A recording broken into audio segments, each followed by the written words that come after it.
Welcome back, friends, to my channel that is Unfolding Path. Yesterday we had completed till Article 142, जिसमें हमने Enforcement of Decrees and Orders by the Supreme Court for the Complete Justice के लिए पढ़ा हमने कि कोई भी complete justice पाने के लिए सुओ मोटिव कॉग्निजेंस के हिसाब से सुप्रीम कोर्ट कोई भी एक लॉ या ऑर्डर या डिक्री पास कर सकता है। ठीक है, अंडर आर्टिकल 142। तो अभी हम लोग फॉर द रिकैप हम part 5th of the Indian constitution कर रहे हैं, जो कि सुप्रीम कोर्ट से डील करता है। चैप्टर 4th आर्टिकल 124 से लेकर article 147, and we'll try to complete the whole supreme court whole chapter 4th by today itself. So let us start.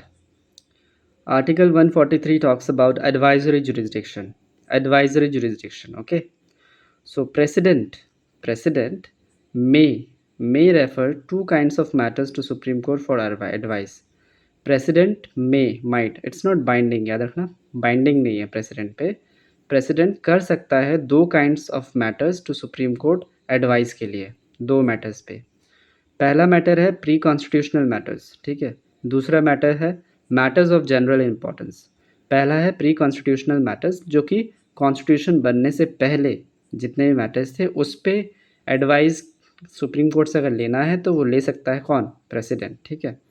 या फिर मैटर्स ऑफ जनरल इंपॉर्टेंस, जो जनरल इंपॉर्टेंस होते हैं, ठीक है, जो भी नॉर्मल इंपॉर्टेंस होते हैं, नॉर्मल काम्स होते हैं, नॉर्मल चीज़ें होती हैं, उस पर अगर एडवाइस चाहिए होती है सुप्रीम कोर्ट की तो फिर प्रेसिडेंट ले सकता है, ठीक है, इन दोनों मैटर्स में। Pre constitutional matters like supreme court must gets its advice to president, and in both cases he advise the advice is not binding on him. Only सिर्फ प्री कॉन्स्टिट्यूशनल मैटर्स में supreme court का advice देना its binding, ठीक है।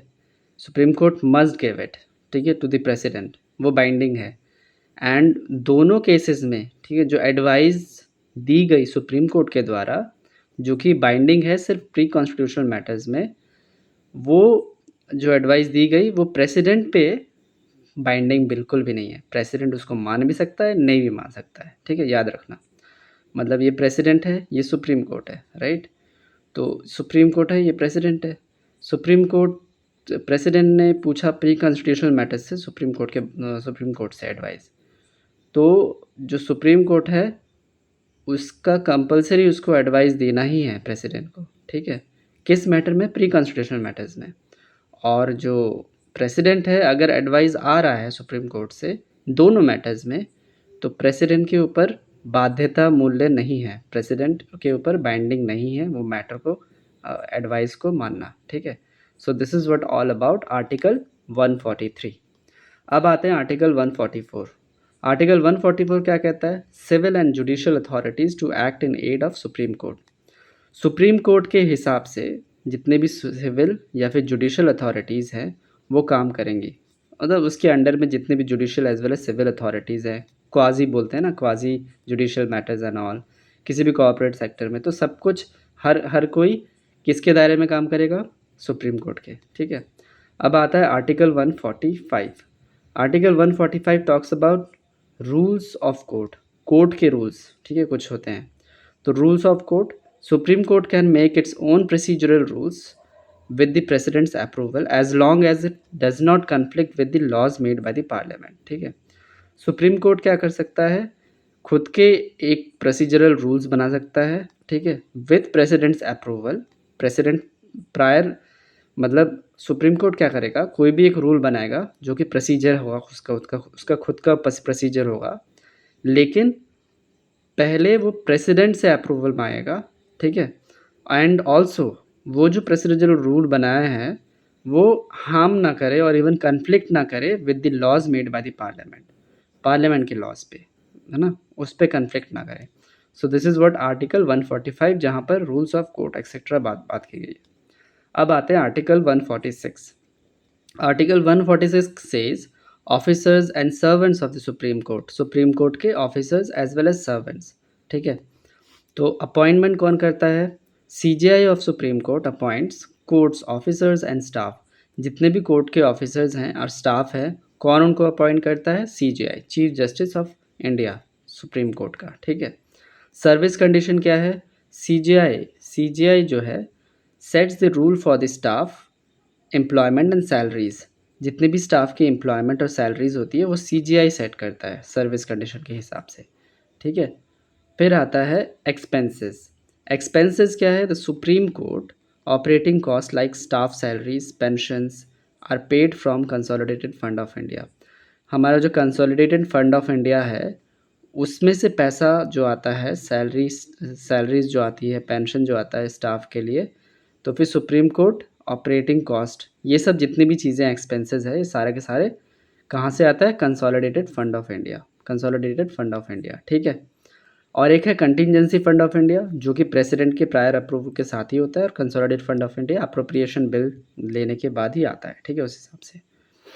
अब आते हैं हमारा last article of supreme court, जिससे हम लोग अपना supreme court chapter 4 of the Indian constitution complete कर लेंगे फ्रॉम आर्टिकल 124 से लेकर, and this is article 147 which talks about interpretations.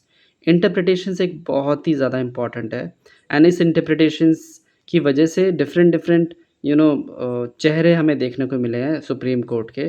Time to time it has change its colour like a chameleon, ठीक है। जो आप हिस्ट्री से पढ़ते आओगे तो फिर अपने खुद के वर्डिक्ट को ही उन्होंने चेंज किया, and let me know in the comment section कि उस खुद के वर्डिक्ट को एविडेंस के रूप में दूसरे कोर्ट भी यूज़ कर सकते हैं सुप्रीम कोर्ट के वर्डिक्ट को, तो वो किस आर्टिकल में है, ठीक है।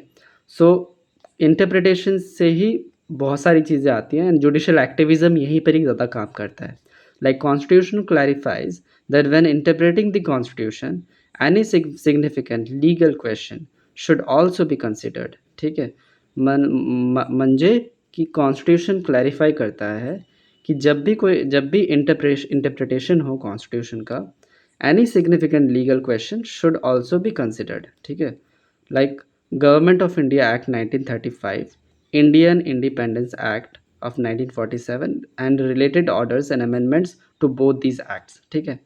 तो सिंपल सी बात है, आर्टिकल 147 के तहत सुप्रीम कोर्ट के पास इंटरप्रिटेशन करने का किसको? कॉन्स्टिट्यूशन को पूरा अधिकार है, ठीक है, अपने हिसाब से।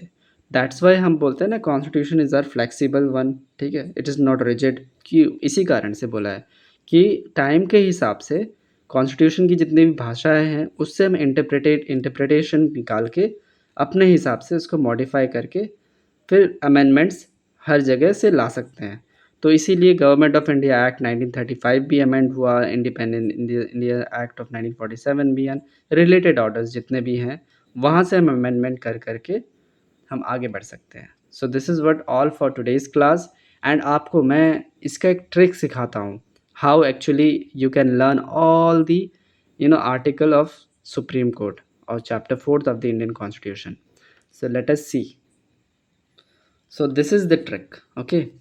सुप्रीम कोर्ट ने सार्क कंट्रीज़ को सीट ऑफ़र करी, ठीक है।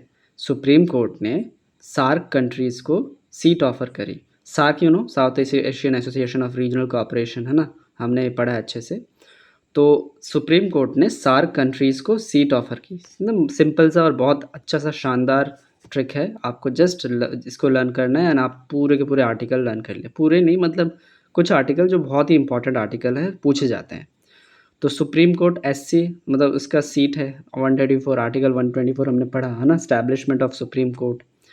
फिर S जो होता है सार्क, है ना, S आर्टिकल 125 सैलरीज, A से 126 एक्टिंग चीफ जस्टिस, फिर A से 127 एडहॉक जजेस, है ना, फिर R से 128 रिटायर्ड जजेस, फिर C से 129 कोर्ट ऑफ रिकॉर्ड, बहुत इंपॉर्टेंट आर्टिकल है ये, डायरेक्टली क्वेश्चंस आते हैं। सीट जो है article 130 Delhi as a seat, ठीक है। ऑफर जो है article 131 original jurisdiction offer article 131।